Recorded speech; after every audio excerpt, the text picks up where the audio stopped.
sidang kandungannya dan mudah-mudahan kita mengamalkannya. Sebelum kita mengadakan kajian,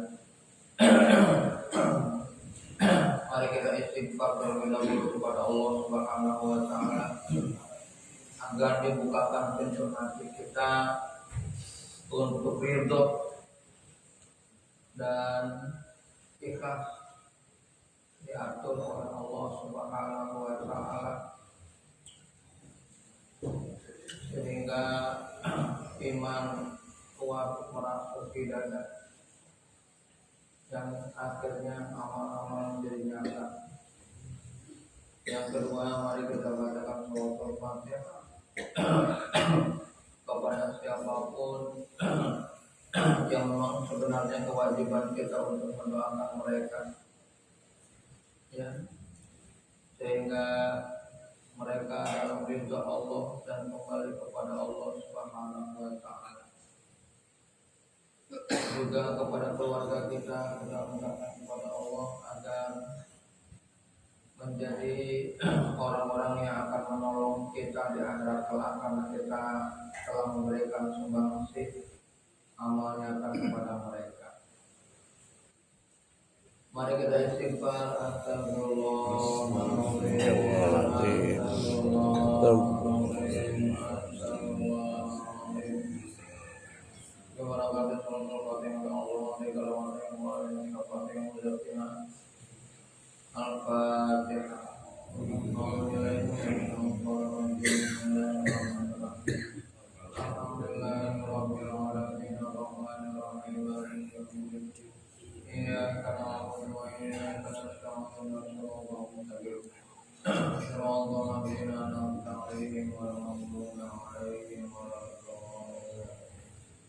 Terima kasih.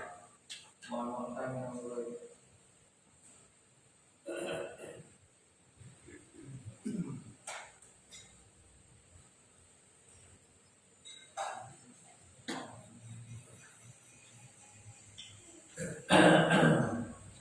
Baik teman kalian, kajian subuh kita pada kali ini adalah surat Al-Baqarah ayat 120. Mungkin kita sangat hafal dan mungkin populer ini. Saya bacakan. A'udzubillahi minasyaitonir rajim. Walan tarda anka yahudu walan nasara hatta tattabi'a millatakum. Qul inna hudallahi huwal huda wa la ittaba'ta ahwa'ahum ba'da alladhi ja'aka min 'ilm ma laka minallahi min waliyyin wa nasir. Walan tarda anka yahudu walan nasara la linafi. Benar, tidak akan pernah ridho gitu. Sesungguhnya tidak akan pernah ridho Yahudi dan Nasrani kepadamu wahai Muhammad, sehingga kamu mengikuti cara kehidupan mereka atau agama mereka. Katakanlah wahai Muhammad, inna hudallahi, sesungguhnya petunjuk Allah, wal huda itulah sebenarnya petunjuk. Walain dan jika dan sungguh jika ittaba'ta engkau mengikuti ahwa'ahum kehendak mereka ba'da setelah alladzi ja'aka min 'ilm, setelah datangnya ilmu pengetahuan kepada kamu. Kalau kondisinya seperti itu, malaka minallah, tidak ada bagi Allah, Allah tidak berkenan min waliyin, menjadi pelindung, wala nasir, dan juga jadi penolong kamu. Jamaah, ayat ini sungguh sangat mengerikan. Allah akan membebaskan diri dari kita untuk menjadi pelindung dan penolongnya nanti. Kalau Allah sudah membebaskan diri dari kita untuk menjadi pelindung dan penolong, maka siapa yang lagi yang akan menolong dan melindungi kita? Ya, oleh sebab itu mari kita perhatikan ayat ini. Jamaah yang berbahagia, walan tardo, dan tidak akan pernah ridho orang Yahudi dan orang Nasrani kepada Nabi Muhammad. Kitabnya Nabi Muhammad Sallallahu Alaihi Wasallam ini untuk penguatan kuat bagi kita. Jangankan kita, Nabiullah Muhammad aja akan dirongrong oleh mereka. Yahudi dan Nasrani tidak akan ridho. Bukankah Yahudi dan Nasrani itu agama? Bukankah agama itu mempercayai Tuhan? Apakah Tuhan itu mengajak keburukan? Apakah Tuhan itu mengajak kejelekan? Apa dasar mereka tidak ridho kepada Rasulullah Sallallahu Alaihi Wasallam? Adakah kekeliruan Rasulullah? Adakah kejahatan Rasulullah? Dan lain sebagainya. Jadi jemaah yang berbahagia sebenarnya jelas. Mereka memusuhi Rasulullah adalah mereka memusuhi kebenaran. Mereka memusuhi Rasulullah adalah memusuhi kebaikan. Sekarang terbongkar umpama saja kejadian di Afghanistan. Mujahidin di sana kaum Sulab atau Taliban, kaum Sulab, kaum terpelajar, Taliban. itu begitu marah besar kepada rezim-rezim yang ada. Kenapa mereka marah besar? Ternyata setelah terbongkar hekan Amerika di sana, kekayaan alam dikeruk seluruhnya oleh mereka. Pribumi hanya menjadi anjing pelacak atau anjing penjaga. Dalam artian bahasa kitanya adalah hanya digunakan satpam dan pengawas. Bagian keamanan satpam itu baru orang kita. Termasuk juga ternyata pekerja-pekerjanya bukan orang Indonesia, apalagi staf-stafnya. Ya. Akhirnya mereka mengembalikan bahwa kekayaan ini adalah untuk rakyat kita. Ya. Akhirnya dikeluarkan dan mulai dibuat peraturan silakan investasi, tapi harus dengan kondisi yang adil. Ya. Harus direvisi semua. Ya. Tidak boleh rakyat dimiskinkan. Indonesia sama jemaah. Kalau Indonesia ini kebongkar sama kita, sebenarnya kekayaan alam itu sudah dimiliki oleh mereka. Bahkan Indonesia itu bukan hanya kekayaan alam, tanah itu sudah sekian persen, 4 orang Cina itu menguasai setengah kekayaan Indonesia. Kekayaan tanah Indonesia 4 orang menguasai setengah Indonesia. Bukan kata saya, para ahli yang udah meneliti. Ya. Orang terkaya di dunia salah satunya adalah dari Indonesia aja, Pak. Ya. Dan lain sebagainya. Ini kenapa harus dianalisa? Intinya karena Islam itu membawa rahmat dari alamin. Islam itu bukan agama penjajah. Kalau kita lihat ini, struktur ini, jamaah yang berbahagia. Makanya kadang-kadang saya berpikir begini ya. Kok ada orang yang percaya sama komunisme? Padahal nanti jamaah dalam aman di akhir zaman itu ideologi-ideologi itu sudah tidak berguna. Yang ada adalah kembali kepada nilai-nilai agama. Makanya di sini tidak ada komunisme. Komunisme itu nanti dalam surat Al-Baqarah juga 177. Ya. Karena apa? Karena sebenarnya mereka itu nggak kuat. Mereka itu bahasa Indonesianya hanya berakar pada tumpah darah kita. Artinya budaya doang. Contoh. Kenapa Cina tidak pernah bisa meninggalkan kecinaannya? Zaman Soekarno sendiri dia minta 2 kewarganegaraan. Kenapa? Dia tidak bisa menjadi orang Indonesia murni. Karena dia harus mengabdi kepada tumpah darahnya. Tidak bisa menghilangkan tumpah darah. Dan Arab orang Indonesia bahasa Indonesia. Semuanya ini Allah bumi Allah. Itu. Jadi mereka itu hanya untuk akar budaya. Kayak Sinto nggak akan bisa berkembang, keluar nggak akan bisa. Ya kenapa? Karena dia akar budaya. Nah Indonesia mau berakar budaya kepada Cina ini gimana ceritanya? Ya, dan lain sebagainya. Nah jamaah yang berbagai lagi, Yahudi dan Nasrani tidak akan beda. Kenapa Yahudi ini akan bisa dijadikan kendaraan oleh mereka ke sana? Kenapa Nasrani bisa dijadikan kendaraan oleh mereka ke sana?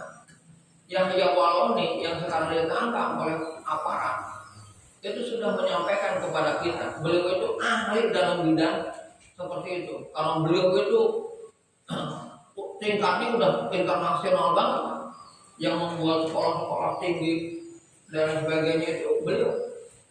Kata beliau, gimana kita bisa percaya kepada mereka? Orang kitabnya aja berani dia kotak-kutik. Ya. Orang kitabnya aja berani dia kotak-kutik. Nggak ada kitab yang asli di mereka. Mereka kitabnya palsu semua. Ya. Sehingga mereka wahai Waloni ditangkap.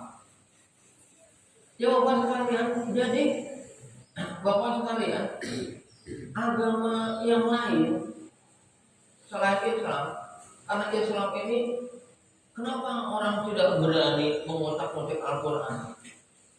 Sebenarnya Al-Quran sudah mempersilahkan. Silakan otak-otik kalau kamu bisa. Karena wa in kuntum fi raibin mimma nazzalna ala 'abdina fa'tu bi suratin min mithlihi wa law syuhada'u min dunillahi in kuntum shadiqin. Jika kamu dalam keraguan terhadap Al-Quran yang Allah turunkan kepada Nabiullah Muhammad SAW, fa'tu bi suratin, buat satu surat min mithlihi yang seperti Al-Quran. Wa law syuhada'u, ada para ahli, para pakar kamu. In kuntum shadiqin, jika kamu benar. Jadi jamaah yang berbahagia, Allah mempersilahkan, silakan koreksi Al-Quran, silakan buat seperti Al-Quran. Fa'ilam taf'alu, jika kamu tidak mampu, walam taf'alu, dan sekali-kali tidak akan pernah mampu, pakai lam juga tuh. Dan sekali-kali tidak akan pernah mampu. Oleh sebab itu fatakunar, maka takutlah kamu ke dalam api neraka yang bahan bakarnya itu manusia dan batu. Bahan bakar api neraka apa nanti itu manusia dan batu. Kita akan jadi bahan bakar api neraka kalau kita tidak takut kepada Allah. Ya. Nah jadi bapak sekalian, Al-Quran nggak mungkin. Nggak ada orang yang berani berubah. Satu huruf saja, segini banyak satu huruf dirubah, itu segar diketahui. Penjaga Al-Quran ini banyak. Jadi Al-Quran nggak mungkin bisa dirubah. Ya. Umat Islam kan lemah kayak begini dan sebagainya. Allah punya kekuatan dan Allah punya cara. Makanya kalau kita berjuang dalam agama nggak usah mikir kelemahan kita. Berjuang aja, berusaha. Allah yang mempunyai kekuatan, Allah yang mempunyai kerja. Dan jadi masalah kita, kepercayaan kita kepada Allah yang sangat kurang. Ya, dan lain sebagainya. Ya, oleh sebab itu Bapak sekalian, ini harus diwaspadai oleh kita bahwa karena nilai-nilai kebenaran Islam, karena nilai-nilai kemaslahatan Islam, Islam itu membawa kemaslahatan, Pak.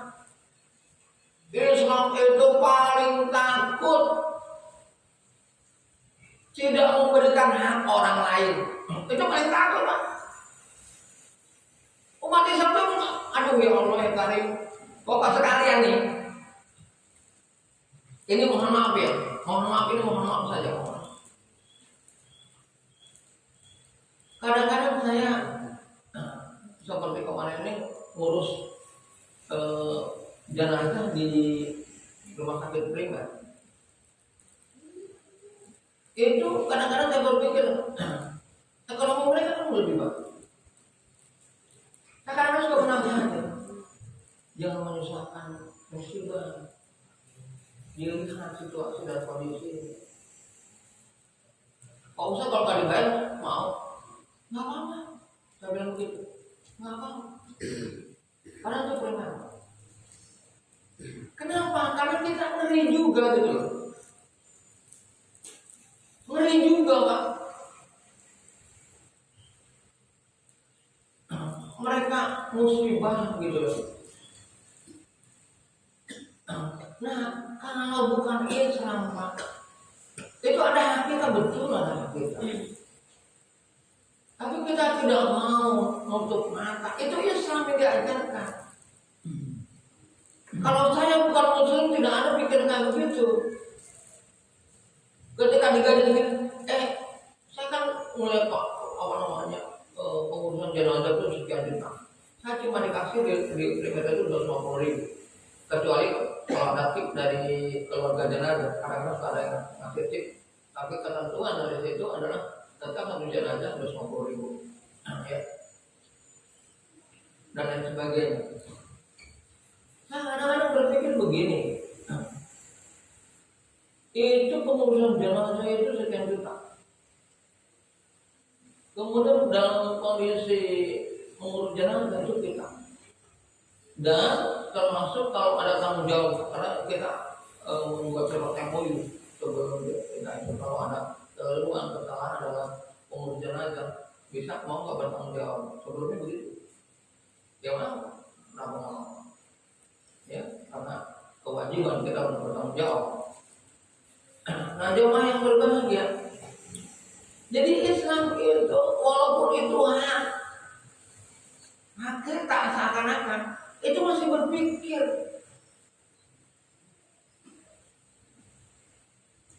Ya, itu masih berpikir. Coba kalau bukan muslim, waduh udah ada berbuat aniaya masih enak. Ini hak pekerja, ini hak ini, masih berani dia. Terus terang aja masih berani. Kalau kita hanya melihat situasi dan kondisi, mana hak ini, mana hak ini, mana hak ini, mana hak pendidikan, mana hak guru, mana hak ini, kita masih berpikir begitu. Kalau mereka mana berpikir, duit saya ya duit saya. Jadi salah. Kalau seperti Afghanistan itu adalah negara biang teroris, ada siapa? Itu ajar untuk merusak Islam, cita Islam. Sekarang mau dikuasai oleh Taliban. Harusnya kita dorong, kita berikan inspirasi supaya Islam itu betul-betul rahmatan lil alamin. Ya, bukan jargon-jargon kita makan. Setiap setiap teroris pasti ada hubungannya dengan Afghanistan. Nah ini kan sebuah kesalahan fatal sebenarnya. Ya, karena terus terang aja, setiap yang dinyatakan sebagai teroris itu tidak ada pengadilannya. Mereka dihukum mati aja udah. Gak ada prosedur pengadilannya.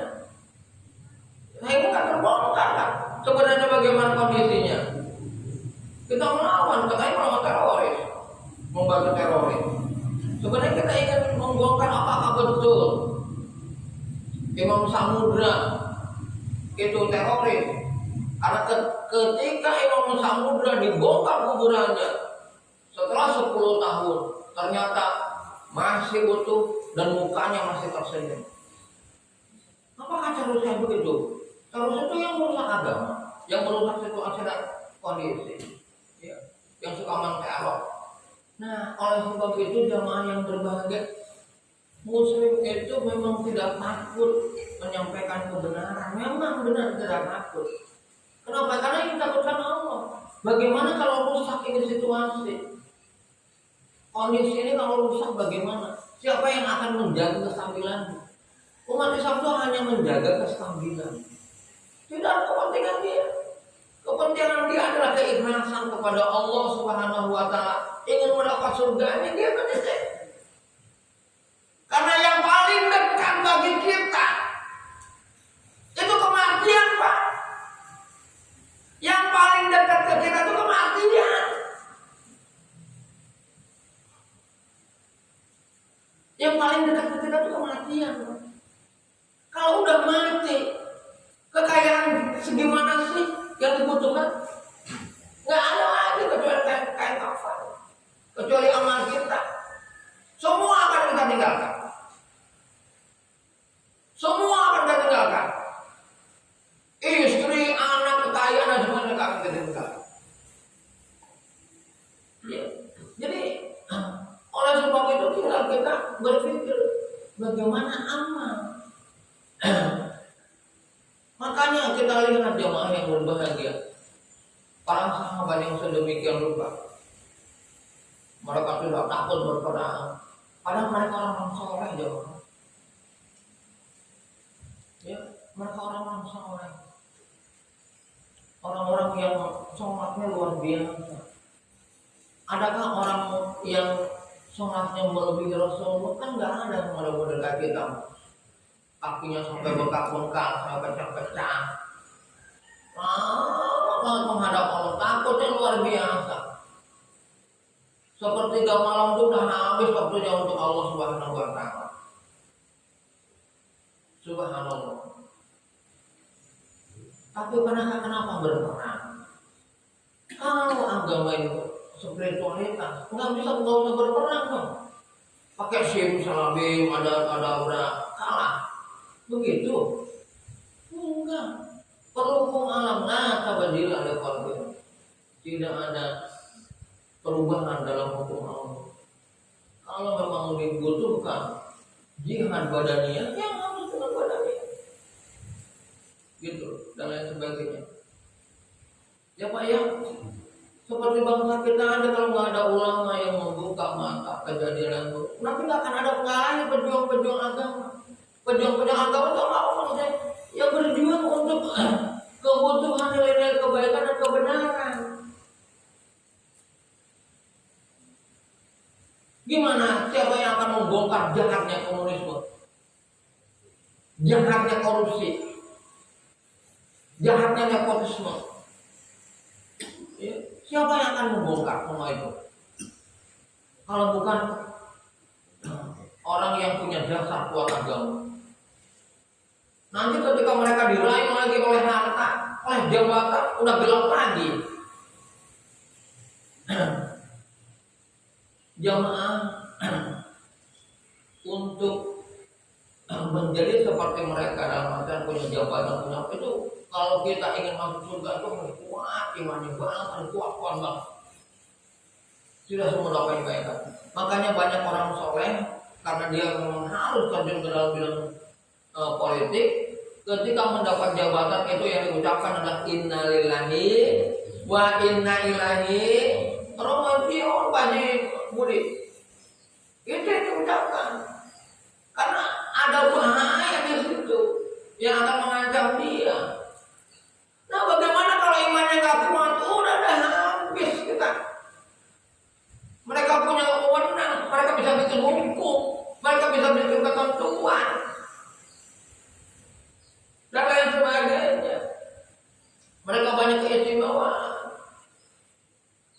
Sampai Bapak kalau kenal dengan Mu'adz bin Jabal, itu hidupnya diinfakkan untuk dekat dengan para penguasa untuk menjaga agama kebenaran. Mu'adz bin Jabal itu memang ahli strategi dan dia selalu siapa gubernur yang gak benar itu pasti Mu'adz bin Jabal datang ke dia. Coba lihat Bagaimana keuangan? Bagaimana dia datang pakai pelosok-pelosok datang lagi kan? Dia minta makanya Mu'adz bin Jabal itu salah satu sahabat yang sangat dicintai oleh Rasul dan dari jauh masuk surga Allah Subhanahu wa taala. Dia awasi tuh birokrasi itu. Coba kita lihat baca kita Mu'adz bin Jabal. Ya. Mu'adz bin Jabal juga datang itu gubernur-gubernur yang diprediksi ada informasi ada sedikit. Didatangi itu. Ya sebagaimana Umar itu kalau pernah Amr bin As gubernur Mesir itu dilaporkan kepada Umar. Ya Umar, Amr bin As kayak begini. Umar hanya tolong ambilkan tulang, digoreskan tulang itu, pedangnya digoreskan ke tulang, sampaikan kepada Amr bin As. Amr bin As tahu seperti itu gemetar langsung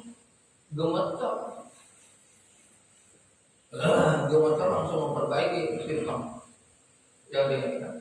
Jadi Islam itu Pak tidak mau bermegah-megah, tidak mau memanfaatkan situasi dan kondisi. Jadi kenapa Allah minta agar umat Islam itu mewariskan dunia ini? Berani untuk itu setelah imannya kuat. Karena godaan seperti itu berat godaan seperti itu. Ya. Dan sebagainya. Nah ini harus kita analisa. Ya. Karena Yahudi dan Nasrani bagaimana bisa memimpin dunia? Strukturnya itu kuat di dunia ini. Bapak sekalian kalau maaf ya Pak ya, kalau Bapak baca ayat ini, terus terang aja kekuatan dunia sekarang bukan mereka. Terus terang aja saya. Jadi kekuatan cengkraman Amerika, cengkraman Cina, ya, cengkraman Inggris. Kenapa Inggris, kenapa Amerika dan lain sebagainya itu menghisap darah Indonesia, menghisap darah negara berkembang. Ya. Nah itu kalau kita tahu mereka coba ini kerjaan mereka, ya. Dan lain sebagainya. Karena kalau dia tidak ini, mungkin dia tidak akan menjadi negara maju. Ya. Sebenarnya hidup dia itu dari menghisap darah-darah yang ada di negara-negara berkembang.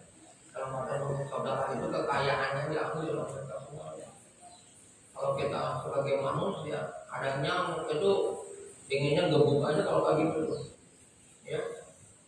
Kalau dia menghisap darah kita itu inginnya gebuk aja, mati itu. Ya. Istilah kata. Jadi Yahudi itu ingat Pak ya, tidak akan pernah beda dengan kita. Makanya umat Islam ini Bapak sekalian tidak pernah lepas dari ujian. Sengaja. Kita nggak ada masalah aja pasti ada masalah. Ini hanya untuk gini loh Pak. Kenapa sih setiap manusia itu selalu ada ujian? Kalau nggak ujian harta, ujian keluarga, baik ujian istri, ujian anak, ujian pasti ada. Atau ujian-ujian yang lain. Namanya ujian pasti dipunyai oleh siapapun. Nggak ada hidup ini orang tanpa ujian. Nggak ada. Nah ini Allah hanya menginformasikan. Demikian juga mengembangkan agama pasti ada ujian ini. Ya, nah kita tidak perlu takut dengan ujian, tapi harus kita baca dulu.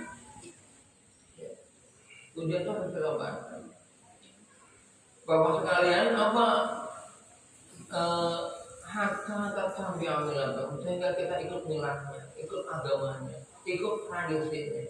Sekarang kita ikut tradisi Pak. Bapak kalau melihat apapun gitu ya, nilai-nilai edukasi, Nilai-nilai kemanusiaan itu hampir di surga ada. Yang ada hiburan, kemaksiatan dan lain sebagainya. Yang membimbing, yang mengarah kepada kebaikan, kemaslahatan, kemanusiaan itu sangat kurang. Ya. Jadi kalau kita melihat apa jalan kebebasan itu yang aku yang begitu, kenapa? Yang aku yang begitu, yang secara kemanusiaan kita juga apa ya? Memang itu keindahan. Zuyina lakum zuyina lakum Zuyina linnasi hubbu syahawati min. Kalau udah zuyina linnasi dibuat indah oleh manusia. Hubbu syahawati, dia sangat menginginkan keinginan Indonesia dari perempuan. Siapa sih yang nggak suka melihat perempuan terbuka? Ya, yang biasa kalau seperti ya. Jadi ingin melihat, saya rata-rata Pak, mungkin ada Pak Amir tadi nggak ada ya. Rata-rata pelukis, padahal pelukis itu jangan ya Pak kalau sebelum nikah. Pelukis itu cium. dan Tapi itu Pak, lukisan yang banyak pesanan apa Pak? Wanita-wanita Bali yang terbuka, ya, sekwilda itu sekitar wilayah dada, ya, itu seakan-akan keindahan, ya, itu seakan-akan keindahan, ya. Padahal ya kita punya bini Pak, kita suruh aja bini boleh pakai yang kayak begitu kan? Ya, Pak Supri itu bini yang banyak pakai yang kayak begitunya, ya. Nanti bisa melihat ke sana Pak ya, Pak Supri mana itu dan lain sebagainya. Sehingga kita mengikuti milangan tata cara hidup mereka. Mereka pun tidak membuat kita masuk agama Islam. Mereka tidak. Karena mereka tahu bahwa umat muslim tidak akan meninggalkan agamanya. Tapi bagaimana ya, ditutup kenyataan, ya, supaya semua menunggu kaum layar jiwa, supaya mereka tidak kembali, supaya mereka buta, tuli dan bisu, supaya mereka nggak bisa ngomong, supaya mereka buta dengan kenyataan dan lain sebagainya. Itu juga mereka inginkan untuk kita. Bukan hanya mereka dicap saja oleh Allah. Yang ingin sadar apa pahum layu bersirun itu. Di depan mereka ada penutup, di belakang mereka ada dinding juga, sehingga mereka tidak mampu melihat kebusukan yang mereka perbuat. Itu ya, oleh sebab itu iman kita, sholat kita jangan menghalangi ini.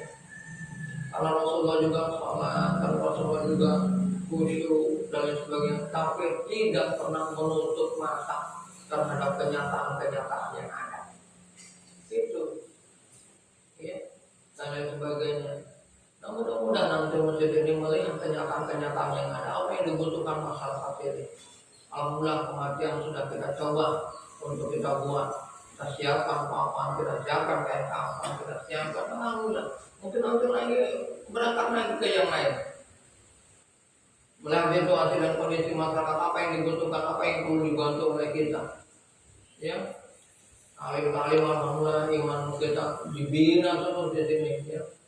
Siapapun yang mau belajar membina dengan kondisi yang ada silakan. Ya, dan lain sebagainya. Yang penting kita bisa mengevaluasinya, bisa menganalisanya. Ya, karena segala sesuatu kota ada hikmahnya, ada manfaatnya. Ambil manfaat, ambil hikmah, ambil yang baiknya. Jangan diambil sesuatu, habis ngaji keburukan yang ada. Jangan. Bapak sekalian satu dulu diajarkan oleh Ajian Maksud. Kata Ajian Maksud apa?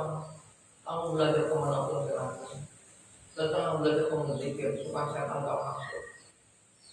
Nggak ada setelah belajar hal negatif, setelah belajar ngomongin orang yang diambil pelajaran buruknya, ya, dan lain sebagainya, kejelekan yang diambil, ya.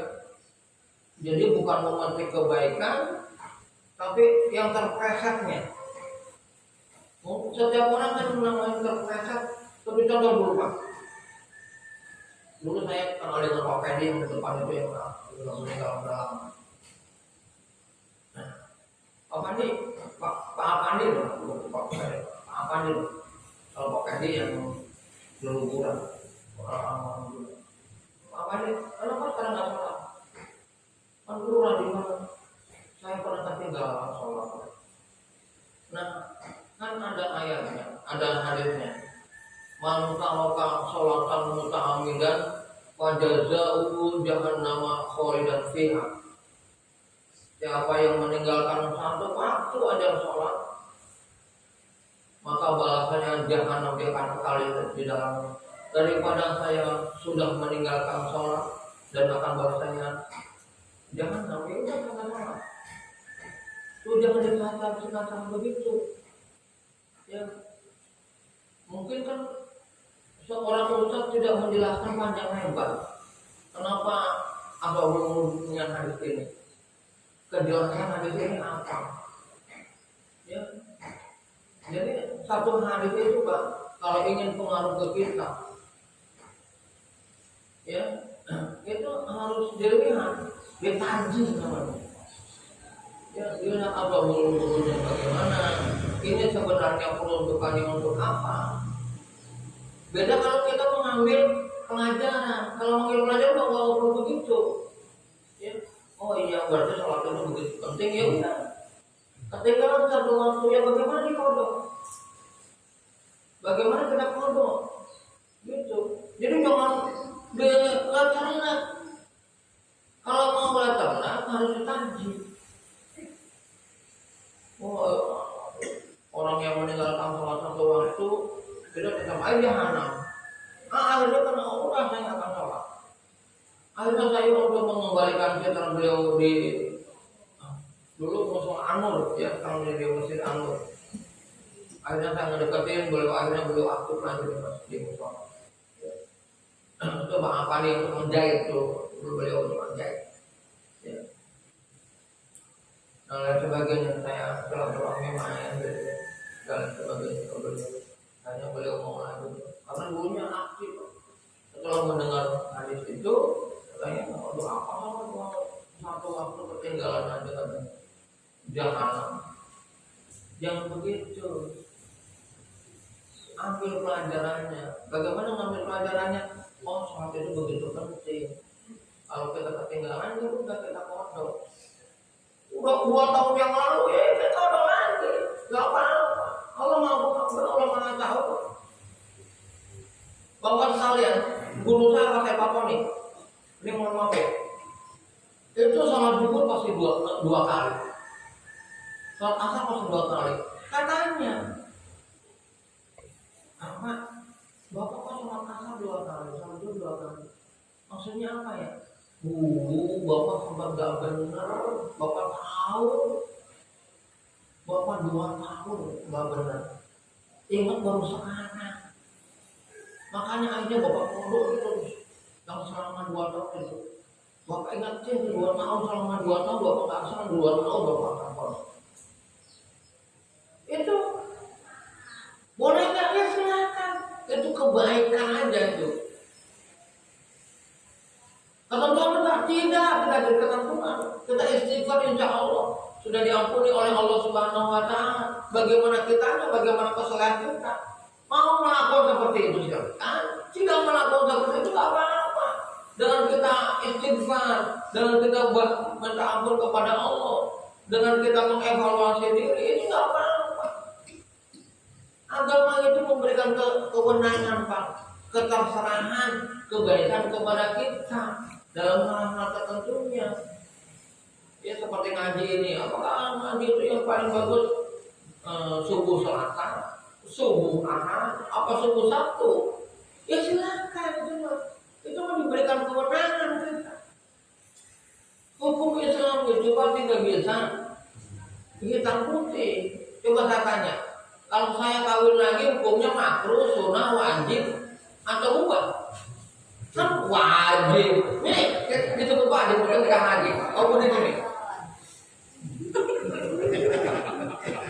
Ini merusak situasi. Dia tahu kalau mobil lagi ngaji di pantai.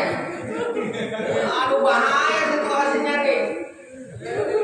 Merusak pertahanan dalam negeri. Ini ya nggak boleh kayak begitu.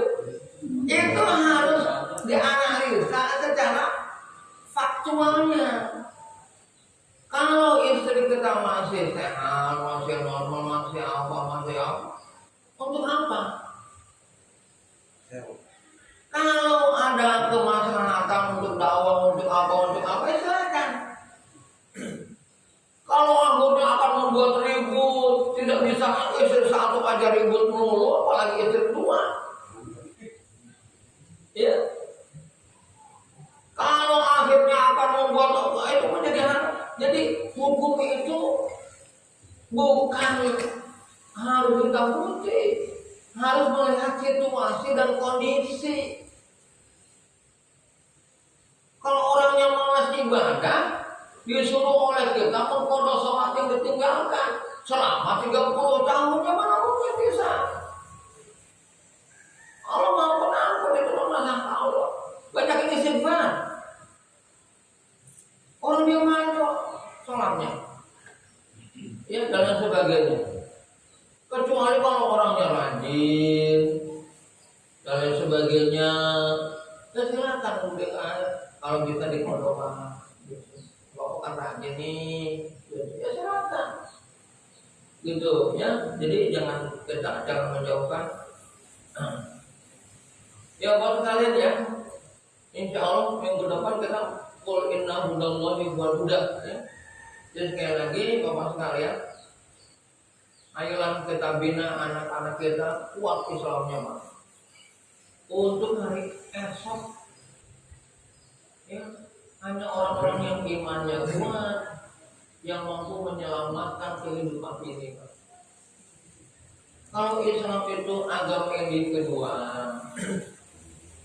untuk kita masuk surga doang, untuk kita doang masuk surga, yang penting gua masuk surga. Lo masuk neraka, lo apa itu urusan lo, bukan urusan gua. Kalau agama Islam seperti itu, Pak, yang saya pikir sama gitu.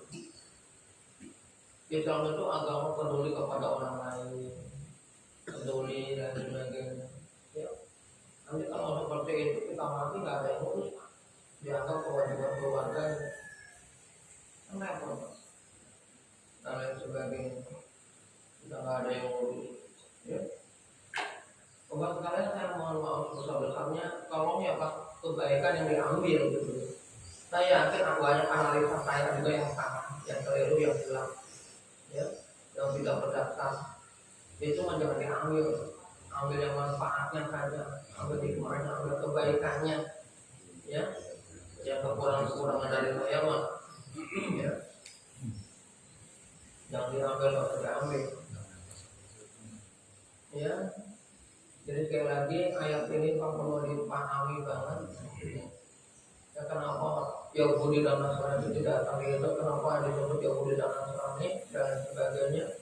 Ada apa dengan Yahudi dan Nasrani? Ya, mungkin suatu saat kita bahas siapa Yahudi itu ya Bani Israil turun yang ajaran yang Assalamualaikum warahmatullahi wabarakatuh. Nah itu suatu saat mungkin boleh kita adakan kajian agar kita tahu siapa itu Yahudi, ya. Kenapa Yahudi itu sampai sedemikian rupa oleh Allah diterangkan. Ayat-ayat tentang Yahudi itu banyak banget ayat tentang Yahudi. Kenapa sampai Allah sedemikian rupa terangkan? Karena betul secara nyata sekarang ini penguasaan Yahudi itu luar biasa. Sepak kerja mereka itu luar biasa. The order world, ya, yang menguasai dunia ini enggak mereka. Baik Bapak sekalian, mudah-mudahan Allah hati kita dalam doa kepada kita semua. Terima kasih. Wassalamualaikum warahmatullahi wabarakatuh.